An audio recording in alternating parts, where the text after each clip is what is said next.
Привет, друзья! С вами Михаил Снетко, и тема этого видео – влияние личной жизни на успех. В классическом менеджменте личную и деловую жизнь принято не смешивать.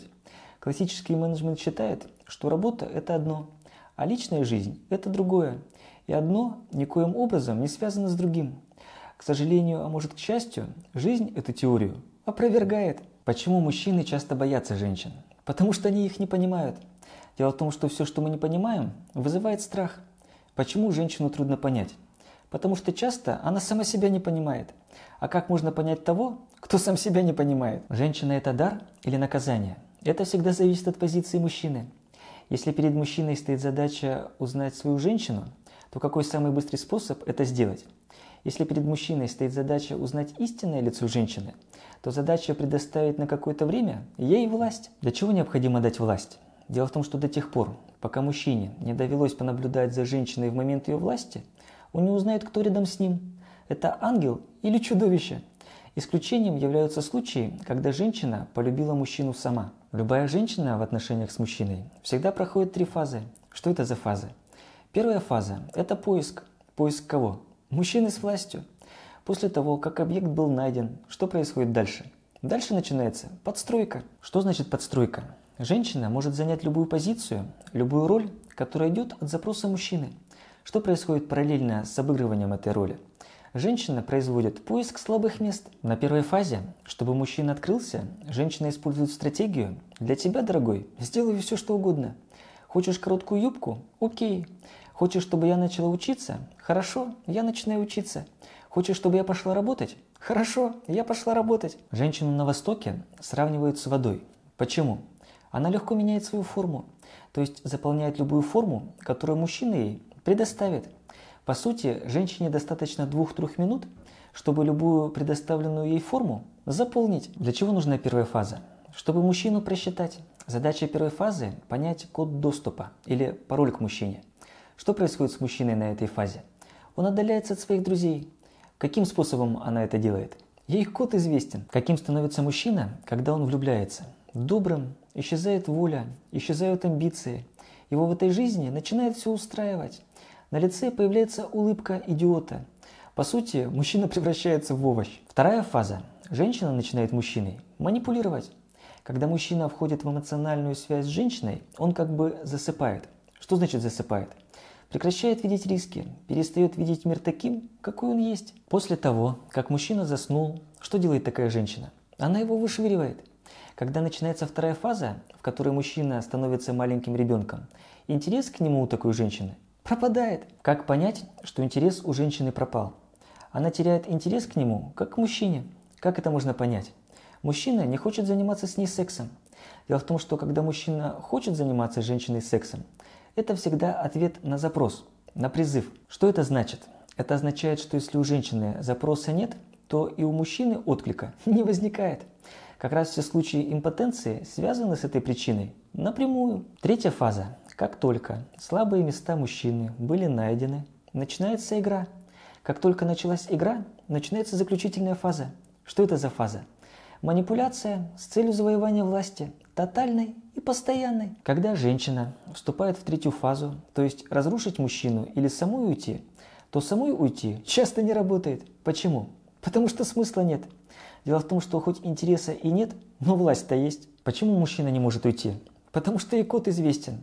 Даже если мужчина обзаведется другой семьей, но эта первая его не отпустила, мужчина будет мучиться, страдать, не спать ночами, думать, вспоминать о ней. Как это происходит у женщин? Сознательно или бессознательно? У женщин это всегда сознательно.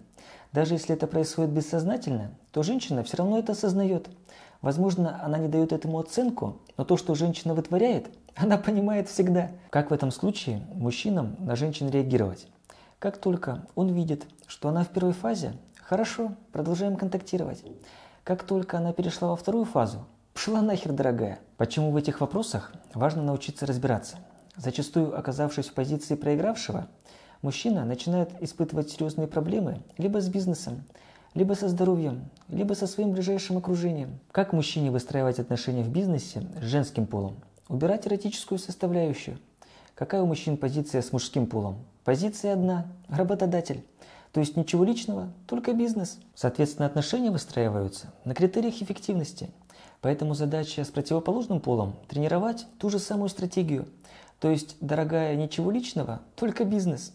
То есть позиция работодателя. С отношениями на работе понятно. Но как выстраиваются отношения с женщиной, если она является женой? Дело в том, что мужчина никогда не откажется от идеи найти ту женщину, которая дополнит смыслом его жизнь. Что необходимо сделать, чтобы была нормальная семья? Тут есть два кардинальных момента. Во-первых, правильные отношения в семье строятся не на деньгах, не на сексе, не на детях, а на дружбе. Почему на дружбе? Потому что самые функциональные отношения между мужчиной и женщиной – это отношения двух друзей. Кто такие два друга? Когда люди свободны, когда никто на другого не претендует, когда люди говорят друг другу правду, доверяют друг другу. По сути, когда люди друг друга выращивают. Первое, эти отношения должны быть построены на дружбе. И второе, эти отношения должны быть построены на росте. На следующем уровне мужчина начинает рассматривать женщину как личность. Что значит личность? Это определенный уровень богатства личности, профессионализма, культуры, духовности. На высшем уровне мужчина хочет видеть женщину как душу, как нечто божественное. Но жена в бизнесе – это хорошо или плохо? Жена в бизнесе мужа всегда нефункциональна. Почему? Потому что все остальные в этой компании будут вынуждены как минимум ее учитывать. Что это значит? Это означает, что она получает незаслуженную власть. Более того, если кто-то в этой компании будет относиться к ней как к тому, кем она является на самом деле, через какое-то время этот человек будет либо уволен, либо до увольнения доведен. Существует простое правило выстраивания отношений с женщиной. Как оно звучит? На чем сошлись, то и продолжаем. О чем это говорит? Сошлись с женщиной на сексе, продолжаем секс, не надо тащить ее в бизнес. Сошлись с ней на бизнесе, продолжаем бизнес, не надо тащить ее в постель. Другими словами, в бизнесе трусов не снимают. Для примера давайте рассмотрим мужчину, который изменяет своей жене. Дело в том, что в момент секса с другой женщиной мужчина не задумывается, что он свою жену предает. Он так не считает. Когда мужчина занимается сексом с другой женщиной, в этот момент времени жена для него всегда остается святой. У женщины все совершенно наоборот. Женщина, прежде чем изменить своему мужчине, взвесит все десятки раз. У мужчины стратегия такая: сейчас мы занимаемся сексом, но завтра ты меня не знаешь, а я тебя не знаю, и мы разбежались. У женщины же стратегия иная: сейчас я тебя не знаю, а ты меня не знаешь. Но как только мы с тобой позанимаемся сексом, посмотрим, как ты от меня убежишь. Поэтому, как только мужчина занялся женщиной сексом, по ее мнению, он ей становится должен автоматически. Почему? Потому что пока секса не было, женщина не считает мужчину своим. А раз он мой, могу делать все, что хочу. То есть мужчина переходит в разряд ребенка. Интересный момент. Если мужчина не позволяет себе на работе заниматься сексом, женщинам сложно на сознательном уровне найти аргументы, почему им следует его убивать. И если, не дай бог, мужчина с кем-то на работе занялся сексом, либо притащил на работу ту, с кем у него был секс, с этих пор каждая женщина, которая его в компании работает, считает, что она имеет полное право начать его убивать. Поэтому при оценке рисков важно быть готовым к тому, что женская часть компании начнет совершать глупости. А то, что рано или поздно они глупости совершать начнут, неизбежно. Что значит совершать глупости? Это означает отслеживать тот момент, когда женщина начнет мужчине мстить. Почему мстить?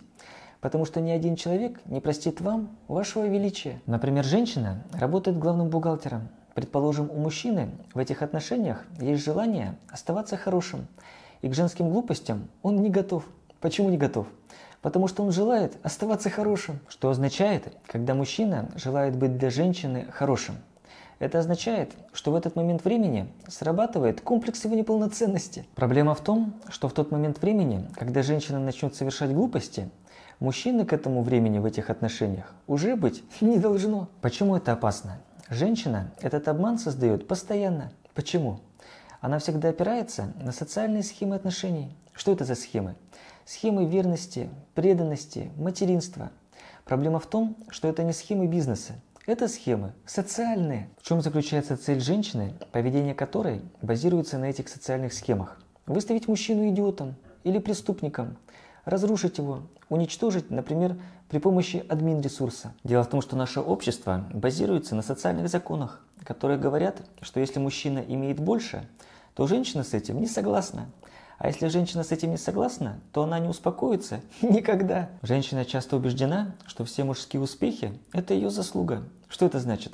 Это означает, что в какой-то момент времени она начнет мужчину атаковать. В чем заключается эта противоречивость женщины? Она заключается в том, что женщина программирует дела одним способом, а делает эти дела другим способом.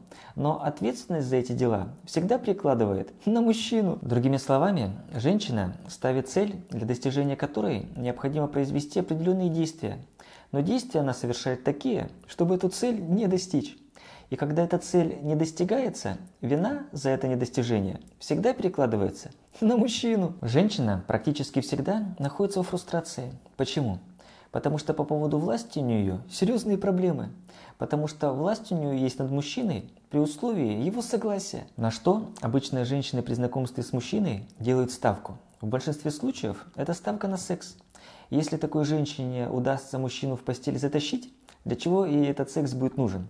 Для того, чтобы взять над ним власть. А взяв власть, подавить его. Но что начинает происходить, если эта эротическая стратегия к желаемому результату не приводит? Дело в том, что когда нормальный мужчина ложится с женщиной в постель, это не означает, что она берет над ним власть. Но такая женщина к такому повороту событий не готова. Почему не готова? Потому что все мужчины, которых она в своей жизни встречала, обычно после секса свою власть теряли. А тут вдруг женщина обнаруживает, что оказывается никакой власти у нее над мужчиной нет. Дело в том, что с ее точки зрения такого мужчину только за это необходимо убить. Что происходит дальше? Происходит агрессивное воздействие, то есть разрабатывается тактика атаки. Почему? Потому что типичного мужчину обычно в отношениях с женщиной интересует только постель. Но если мы говорим про человека, который является основателем бизнеса, постель для него стоит не на первом, не на втором и даже не на третьем месте. Как он рассматривает женщин? Как и весь мир, находящийся вокруг него, как объект инвестиций. Он всю жизнь это делал, всю жизнь в этом тренировался и умеет это делать лучше, чем все остальные. Поэтому, когда мужчина решает заводить отношения с женщиной или не заводить, он рассматривает, что можно получить на выходе. То есть, прежде всего, он рассматривает ее ум. Почему? Потому что на определенном уровне телесных удовольствий недостаточно. Что необходимо сделать мужчине, когда он начинает испытывать к женщине влечение? Первым делом ответить себе на вопрос, на что направлен этот эротизм. Затем ответить на вопрос, на что направлен ее эротизм. Если в этих отношениях есть намек на взаимопомощь, на развитие друг друга, то эти отношения необходимо развивать.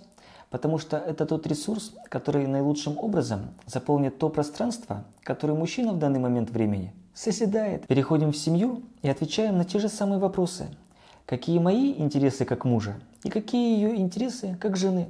Например, если я могу реализовывать свои интересы, тем самым помогая реализовывать ее интересы, в этом случае мы можем быть вместе. И это является единственным критерием, по которому мы можем быть вместе. Но как бы там ни было, мужчина никогда не снимает с себя ответственности в том, что он должен построить дом, завести семью, содержать детей, дать им хорошее воспитание, образование, по возможности каждого обеспечить жилплощадью. Как бы там ни было, мужчина изначально готовит себя к созиданию. А удастся это ему или нет, это уже второй вопрос. Но то, что мужчина всегда нацелен на созидание, это факт. Если же мы проанализируем, как складывается воспитание и пребывание в этом мире женщины, то обнаружим, что с возраста 4-5 лет девочка готовится к чему? К тому, как выгоднее себя продать. Эту стратегию девочка перенимает как от матери, так и от всего окружающего ее мира. По сути, шагая по жизни, такая женщина ищет того мужчину, который сможет в максимальной степени обеспечить ее будущее и будущее ее детей. Соответственно, женщина не несет в себе той ответственности, которую несут в себе особи мужского пола. К чему это приводит? В конечном итоге это приводит не к созиданию, а к потреблятству. Неся в себе такую структуру несозидания, женщина сталкивается с большими сложностями с наступлением определенного возраста. Можно сказать, что до возраста 30-35 лет жизнь женщины складывается достаточно легко, просто и беззаботно. Общеизвестно, что мужчина даже в возрасте 70-80 лет продолжает оставаться созидателем. Найти же женщину, которая в возрасте хотя бы 50 лет являлась созидателем, не такая простая задача. Почему это так? Дело в том, что человек, в котором нет созидания, естественно, будет испытывать фрустрацию и, как следствие, потребность компенсации. По этой причине основными носителями негативной психологии являются женщины. Для чего важно понимать, осознавать, а главное видеть негативную психологию? Для того, чтобы на нее не попадаться. Что такое негативная психология? Это передача зла на эмоциональном, психологическом и организмическом уровне. Существуют люди, которые обладают потребностью разрушать других, жить за счет других, иными словами, паразитировать на других.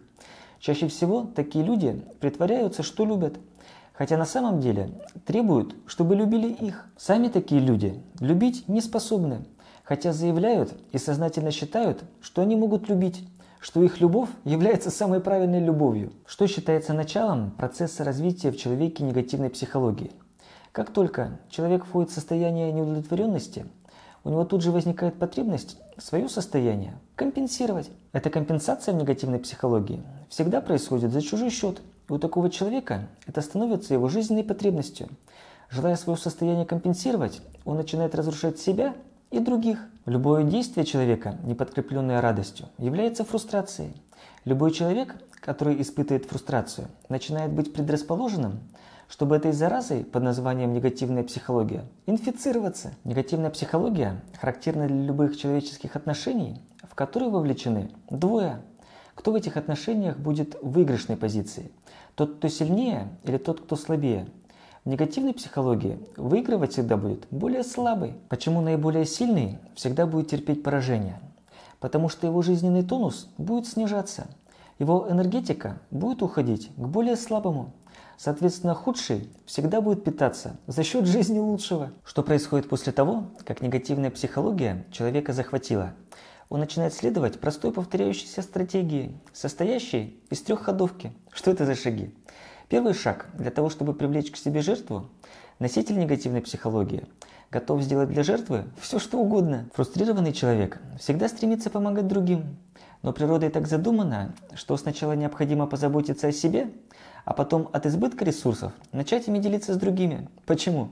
Потому что делиться от недостатка нельзя. Если человек испытывает потребность в эмоциональной подпитке и вместо того, чтобы заниматься собой, начинает помогать другим, это вампир.